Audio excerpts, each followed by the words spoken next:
So today I'm going to be doing a problem from the MIT Integration B qualifying round from 2023.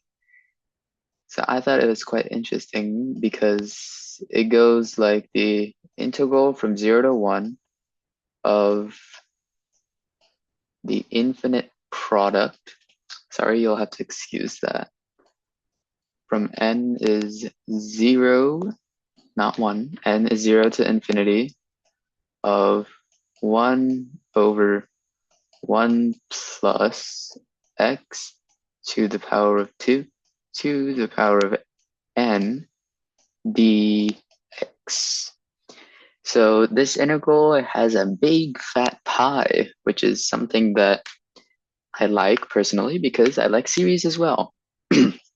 Regardless, how this problem could be solved is by first expanding the terms. So if you look at it term by term, you'll notice that the infinite product, it basically just tells you the things you're multiplying, right? So for n equals 0, you'll have 1 plus x to the power of 2 to the power of 0. 2 to the power of 0 is 1, so you'll have 1 plus x. And then for the next term, you'll have x to the power of 2 to the power of 1. So 2 to the 1 is 2, so you'll have 1 over 1 plus x squared. And similarly, the next term will have the next power of 2 in the exponent. So it'll be 1 plus x to the 4, and then you'll have 1 over 1 plus x to the 8, and so on to infinity, basically. Oops. Yes. So one thing you can notice here is that this is 1 plus x squared, and it's exactly 1 degree greater than 1 plus x. And it's pretty close to 1 minus x squared, except there's just a plus here instead of a minus. So what you can notice is you can do a little bit of algebraic rewriting, and you can have it turn from this into, if you multiply this by 1 minus x on both the top and the bottom, you will have 1 minus x over 1 minus x squared. And if we do the same for this and try and make it a difference of squares, since we have 1 plus x squared, we'll need 1 minus x squared. So we'd have then 1 minus x squared over, and if you complete or do the difference of squares, that would be 1 minus x to the 4th. And if you continue doing them for the other terms as well, you'll start to notice that there is a bit of a pattern. So I'm just going to do it up to this term just for the sake of shortness. And if you notice, there's a 1 minus x squared here and a 1 minus x squared here. So what we can actually do is cancel these. The same goes for the 1 minus x to the 4th down here, the 1 minus x to the 4th up here. And if you notice the pattern, oops, that should not be a plus, that should be a minus. And if you notice the pattern, basically they'll all cancel out. And so currently we've expanded it to the third term, and we have 1 minus x to the 8th here. So if you represent this as a limit, you can see that it goes from 0 to 1, but it's also the limit as n approaches. Perhaps I should pick a different letter. I'll say h approaches infinity because I'm lazy. As h approaches infinity, and since this is what we're expanded basically, you notice that 1 minus x is not canceled out. So 1 minus x is on the top. And since this is when n equals, I believe, 2, since this was derived from the x to the 4 term, we have n equals 2, but then this is 2 to the power of 3. So you have actually 2 to the power of n plus 1. So then you have over 1 minus x to the power of 2 to the n plus 1. And that's all integrated with respect to x. Now, so I should probably make that an h actually, yes. So if you take it to infinity, this thing basically goes to infinity, which not necessarily pleasant, or it might not, and I might just be thinking about it wrong.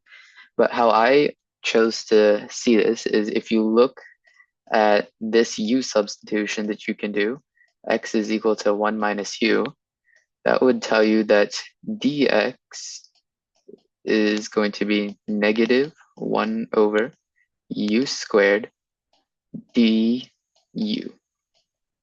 And if we convert this integral from being in terms of x, so this integral from being in terms of x to being in terms of u, we'll get that, well, if we plug 1 into this formula, we'll get 1. So the 1 stays as it is. But if we plug in 0, we get 1 over 0, which is technically infinity. So we need to figure out whether this is positive infinity or negative infinity. Since we're approaching 0 from the side of 1, that means we're approaching 0 from the plus side, which means we basically take the limit as 0 goes, or x goes to 0 of 1 over x from the right side, which is positive infinity. So which means that there will be a positive infinity here. And now we just need to convert this stuff. We'd have now the limit as, I'm going to turn it back into n since n doesn't make an appearance again. So it's pretty okay to use it. The limit as n goes to infinity. So since x is equal to u, this is going to be, or 1 over u, this is going to be 1 over 1 minus u. And here, since we have x to the power of this stuff, we can actually consider 1 over u to be the same thing as u to the negative 1. And so then we will have 1 minus u to the power of negative 2 to the power of n plus 1 du. But remember that there's a negative 1 over u squared as well. So you can just multiply that in here because the limit doesn't involve u, so you can multiply u's as you please. And now from here, we can start rearranging the integral. So since it goes from infinity to 1, which is from a bigger number to a smaller number, we want to flip it ideally. And conveniently, there's a negative right here. So by the properties of integrals, we can actually switch the bounds and make it go from 1 to infinity instead, and then that negative goes away. And this whole, or rather these two terms up here, none of them involve n, so we can actually pull them out. And if I distribute the 1 over u squared, it becomes 1 over u squared times 1, which is just 1 over u squared. And then 1 over u squared times 1 over u is 1 over u cubed. So then we have 1 over u cubed.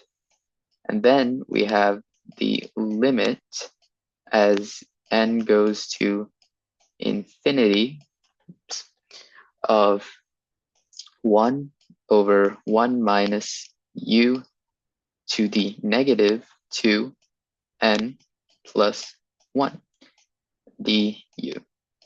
So this limit is actually quite simply noticeable to be 0 because since n is going to infinity, 2 to the power of n plus 1 is going to get to infinity even faster. But since there's a negative in front, that means you're technically considering a 1 over u to the power of infinity. And that basically just goes to 0 since it's a number greater than 1. So this is basically going to be equal to the integral from 1 to infinity of 1 over u squared minus 1 over u cubed. And since this all goes to 0, that's just going to be 1 over 1 minus 0, which is 1, and du. And now we can actually just integrate this. And technically, we're not supposed to do this, but I'm going to do it regardless because I kind of don't want to write the limit as something goes to infinity. So I'm just going to go directly to the integration. So 1 over u squared can also be said as u to the power of -2. So we can just apply the reverse power rule and make it u to the power of -1 divided by -1. So then we'd have a -1 over u. And I'm putting it on the right side because this term will actually make a positive if you integrate it. And this term, you have negative u to the -3. So you integrate it by adding 1 to the power, which makes the power -2. And then you divide by the power. So negative times negative is positive. Then you have a 1/2 factor. So this actually becomes 1 over 2u squared. It's a little poorly written, so I'm sorry about that. And this is evaluated from infinity to 1. And technically, yes, it is evaluated as the limit approaches infinity and not at infinity. But for the purposes of this, it's effectively the same. So if you plug in infinity into both of these, you'll basically just get 0 minus 0 because 1 over infinity is 0. And then if you evaluate it at the next bound, you'll get you'll get 1/2 minus 1. And actually, that negates, which makes our final answer 1/2. And that is actually the answer to this fun integral. Bye-bye.